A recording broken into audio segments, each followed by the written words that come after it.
Hello বন্ধুরা, স্বাগত জানাচ্ছি সবাইকে আরও একটি সহজ রেসিপি দেখার জন্যে। Welcome to Manidipa's kitchen. ডিম দিয়ে তৈরি একটি সহজ রেসিপি আজ তৈরি করব, আর রেসিপিটি হচ্ছে চিলি এগ। মুখরোচক এই রেসিপিটিকে ফ্রাইড রাইস, চাউমিন, পরোটা, রুটি যে কোনো কিছুর সাথে খাওয়া যেতে পারে। আসুন তাহলে বানানোর পদ্ধতিটি একটু দেখে নিই। রেসিপিটি তৈরি করার জন্যে প্রয়োজন পড়বে ডিম। আমি এখানে 4টে ডিম নিয়েছি। প্রয়োজন অনুযায়ী কম বেশি ডিম নেওয়াই যেতে পারে। ডিমগুলোকে ঠিক এভাবে ভেঙে একটি পাত্রে নিয়ে নিলাম।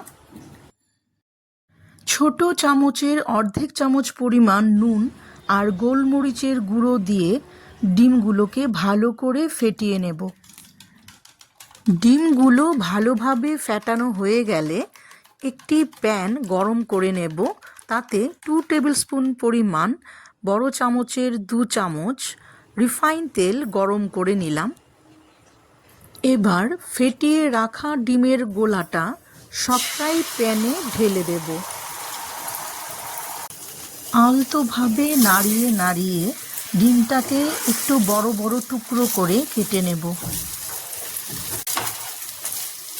ডিমের টুকরোগুলোকে অন্য একটি প্লেটে উঠিয়ে রেখে ওই একই প্যানটাকে মুছে নিয়ে তাতে 1 টেবিল স্পুন 1 বড় চামচ পরিমাণ রিফাইন তেল গরম করে নিলাম।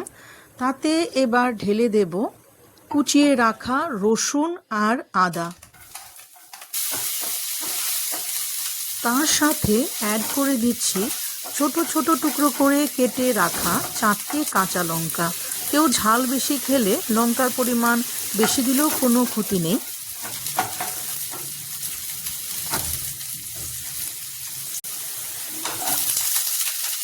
আদা রসুন সোনালি রং হয়ে এলে এর সাথে মিশিয়ে দিলাম পেঁয়াজ আর ক্যাপসিকাম, যেটা আমি একটু বড় সাইজ করে কেটে রেখেছিলাম।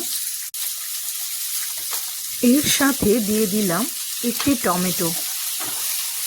সবজিগুলো কিছুটা ভাজা হয়ে এলে এতে দিয়ে দেব 1 বড় চামচ পরিমাণ চিলি সস আর 1 বড় চামচ পরিমাণ সয়া সস। 2 চামচের মতো জলও এর সাথে অ্যাড করে দিলাম।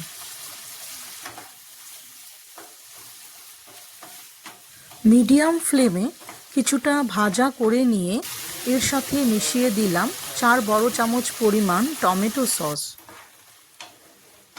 যে সসগুলো আমি দিয়েছিলাম সবজির সাথে মিশে একটু আঠালো ভাব হয়ে এলে এতে পরিমাণ মতো জল মিশিয়ে দিলাম। উপর থেকে ছড়িয়ে দিলাম 1 ছোট চামচ পরিমাণ গোলমরিচের গুঁড়ো আর 1 ছোট চামচ পরিমাণ লঙ্কা গুঁড়ো।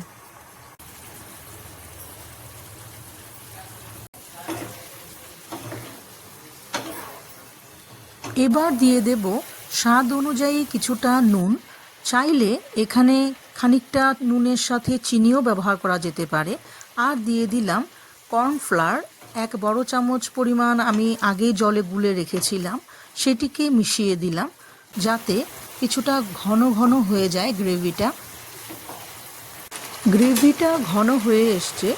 এর সাথে টুকরো করা ডিমগুলোকে মিশিয়ে দিয়ে আবারও একবার নেড়ে চেড়ে 2 মিনিট রান্না করে নেব।